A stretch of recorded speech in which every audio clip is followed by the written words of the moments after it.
Is it possible to put love at the heart of a state care system? Not kindness, not empathy, not compassion, although these are clearly part of it, but love. It's the central theme of the independent care review that's currently investigating Scotland's care system, and it's a challenging one. Everyone wants to be loved. Every child needs it. But how do you make the idea of it part of a professionalised service that's been constructed around the careful language of rights and responsibilities? SallyAnn Kelly is the Chief Executive of the children's charity Aberlour, and Rosie Moore is co-chair of the Independent Care Review's Love Working Group. Welcome to you both. Thanks for joining us. Thank you. Thank you. Rosie, the Love Working Group, what does that do? What is it? Great name. Oh, I know, it's a brilliant name. What doesn't it do? I suppose the Love Work Group came about from the very early stages of the review, and before that, children and young people with lived experience of care have been campaigning to put love back at the heart of the care system for years. They just want to feel loved like any other child. So the purpose of the Love Working Group is to think about love in its broadest sense. So the love between children and young people and their biological families, love between children and their carers if they want that and that's appropriate, love for their communities, making sure that children and young people have a say in where they live and what school they go to, love for hobbies. If a young person before they came into the care system had a love for playing the guitar, for example, how we do our best to make sure that that love for playing the guitar can continue after they come into care. And love for pets, love for anything that is important to that child and young person and that they want to be a part of their life. How can we ensure that it stays important for them and they get to continue those relationships with whomever or whatever it is that they love doing? Now, so much of that sounds absolutely self-evident, kind of yes. Yeah. And yet, SallyAnn, love as a concept, as a word, is sort of fraught with professional hazard, isn't it? Can you give us a sense of the current barriers to putting at the heart of practice the sort of thing that Rosie's describing? I think that we have come through a period where there has been quite a lot of professionalisation of social care, residential care for children. And I think one of the downsides of that professionalisation is a move away from concepts such as love and compassion and the actions associated with love, and a reluctance for professionals to use the word love within their professional relationships. And I think that certainly my experience as Chief Executive of Aberlour is that I encourage our residential staff to love our children, because it's through that love that the actions that the child needs to fulfil their rights and to strive as a child and fulfil their potential can happen. So I think there has been quite an intense debate and discussion over the past 3 or 4 years, but I think many of us are pretty comfortable with the concept of love for children.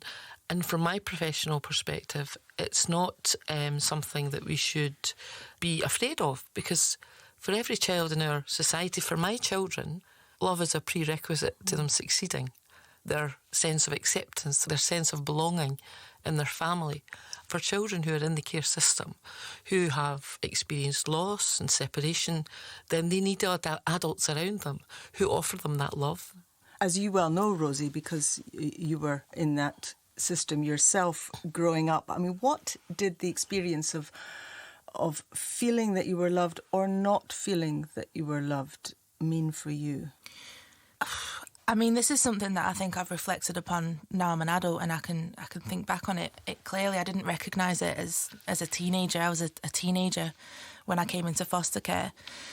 It's a difficult one because when you come into care, more often than not, sadly, you don't come in and live in the same place for your care journey throughout. You can be moved multiple times, and that's common. They can experience 7, 8, we've heard multiple stories of children, young people who've experienced up to 50 different placements. They've been moved 50 different times to different families, to different residential units or services.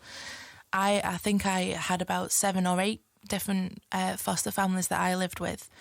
And as a teenager or as a child, you just begin to think, well, what's the point? What's the point of letting my guard down and getting to know this family? What's the point of building a relationship with the adults whom I'm living with, because I could be moved tomorrow? And that happens, sadly, and you as a child or a young person can come home from school one day and you find out that evening or the next day or that weekend you could be moved with no explanation, no warning, to a different family, and you might not have a say in that. So it's hard, and as much as you might want to build those relationships, you can just end up thinking, well, what's the point? And is that something that you're actively wanting to get changed, the number of people that children go through, as it were?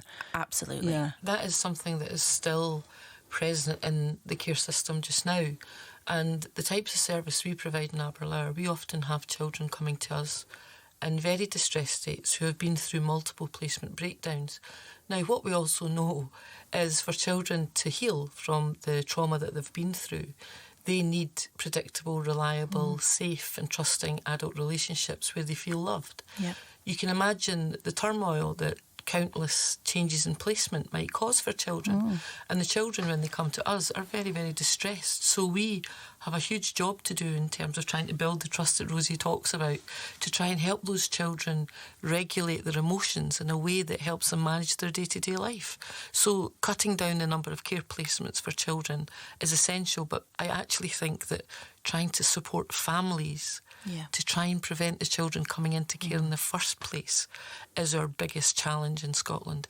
We could do so much more with getting into families early and helping them. If we talk to our children about the things that would have made a difference to them when they were wee, before they came into care, the response we get most often, above and beyond anything else, is if somebody had just come in to help my mum or help my dad or help my mum and dad, we could have avoided coming into care. I mean, could that be described as, without being patronising, teaching families how to love, the consistency required, the boundaries required in love, you know? So a lot of our children come from fairly poor backgrounds, and a lot of their parents themselves have had quite difficult childhoods. So they're living in poverty. They're experiencing the stress of living in poverty. That is often complicated by mental health issues or addiction issues. So what you have is parents who do love their children, but actually at times struggle to provide them with the basic standards of care that you would expect. We all know love of almost any kind is impossible to define at the best of times. We've all got a sense of what it is, but it's very hard to define. You know, it can have negative connotations in some contexts as well. We need definitions, do we not, in this fraught world? And how do you find language that is going to work in a professionalised service, which it must be? Rosie? I mean, we've been on quite a journey as the Love Work Group and the Care Review, and one of the first things that we did way back when we just formed together as a group was to try and define love, which was a massive challenge because it's so subjective, and what would be love for me would be different to you, SallyAnn. And then you add the complexities of children who are coming from different backgrounds with different needs. So we created a working definition right at the beginning, and we took it out to professionals and staff members and asked, what do you think of this? We used the language of children, young people themselves who had spoken to the review about what love meant for them. And the feedback that we got was that it's never going to please everybody, because even as staff and professionals, we still all have different understandings of love. But what they did like was the examples that children, young people had given. So the examples were really, really simple, everyday things: feeling trusted, feeling safe, having a nice environment, having food to eat, being able to make memories on a weekend, being able to have someone support them through parents' evenings. What about hugs? Are foster parents allowed to hug children? This is an area again that's led to some debate, because in some circles there was a belief that you couldn't hug, and in fact I do believe that at one point there were procedures in place in some local authorities that dissuaded foster carers from hugging children or residential staff from hugging children. There is nothing legally to stop carers from hugging their children. In fact, we should be encouraging that, because actually that physical contact for children who are in a space where they can receive it positively is really, really good for children. What you do need to be thoughtful about is those children where hugging is something that they find threatening because they have, you talked about different interpretations of love. Yeah. We work with a lot of children, Sally, who come from abusive backgrounds, so they're quite confused about physical contact from adults. Well, exactly. So you need to be led by the child. But also, perhaps, as well as the child needing protection, actually, do the adults who are involved in caring need, in this day and age now, a certain degree of protection in case loving actions are misinterpreted? Do you know what I mean? It's difficult these days for well-meaning people. What I would say is that the residential workforce in Scotland, the foster care workforce, is highly regulated in terms of inspection by external agencies. We have very clear policies and procedures in place. I think one of the problems we've had in the past is that regulation sometimes has led to quite a risk-averse approach. So people have been afraid to show that physical affection to children. And you certainly need to think carefully about how you do that. But again, it's about taking it at the child's pace and understanding what they need at a particular time. Finally, Rosie, just paint us a picture of what the benefits could be if we could put love at the heart of the care system in the way that you envisage.